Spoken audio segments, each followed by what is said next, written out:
వృశ్చిక రాశి ఫలితాలు.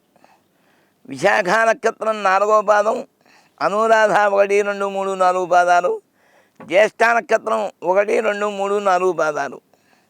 ఆదాయం 2, వ్యయం 14, రాజ్యపూజ్యం 5, అవమానం 2.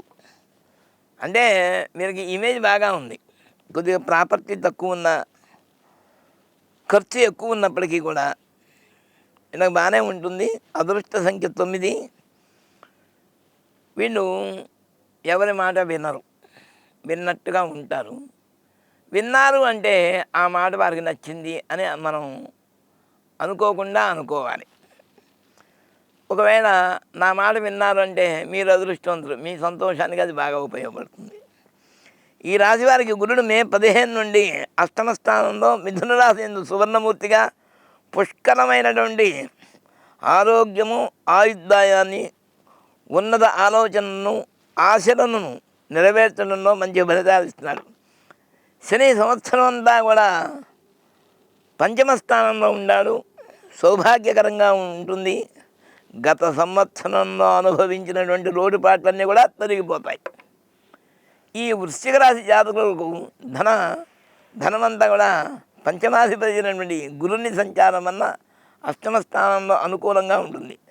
సంవత్సర ఆరంభంలో వచ్చిన ఉద్యోగం పోగొట్టుకోవడం, కొంతకాలానికి దైన్యమైనటువంటి పరిస్థితిని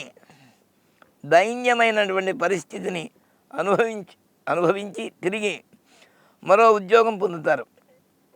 అంటే ఉద్యోగం వచ్చి నిరుద్యోగం, మళ్ళీ నిరుద్యోగం నుంచి మళ్ళీ ఉద్యోగం వస్తుంది. పనిచేసే చోట కొంత ఒత్తిడి, ఆటంకాలు ఎదుర్కొంటారు. తలపెట్టిన పనులు నిలిచిపోతాయి. అయినా కూడా మరో కోణంలో గురుని అష్టమ స్థానం సంచారం వల్ల ఆరోగ్యానికి గురైనను కూడా, అంటే ఆరోగ్యం అంతా తొలగిపోయి అనారోగ్యానికి గురైనా కూడా దీర్ఘకాలం అంతా కూడా వాడు సుఖంగానే ఉంటారు. ఆదాయం పెరుగుతుంది. జీవనంలో పరిపక్వత వస్తుంది. రాహు సంచార ప్రభావం వల్ల ఖ్యాతి, ఊపిరితిత్తులు సంబంధమైనటువంటి శ్వాసకోశ కాస్త రోగములు కలగడానికి వీలుగా ఉంది. కాబట్టి జాగ్రత్తగా ఉండండి. కొంతమేరకు అసమతుల్యతమైనటువంటి లోటు ఉంటుంది. కుటుంబ సభ్యులతో మధ్య పరస్పరం సామరస్యం లేకపోవడం వల్ల వారి మధ్య దూరాన్ని పెంచుతుంది. వృశ్చిక రాశి వారికి కేతు దశమ స్థానంలో ఉన్నారు. అదృష్ట సంఖ్య 9 అని చెప్పాం కదా.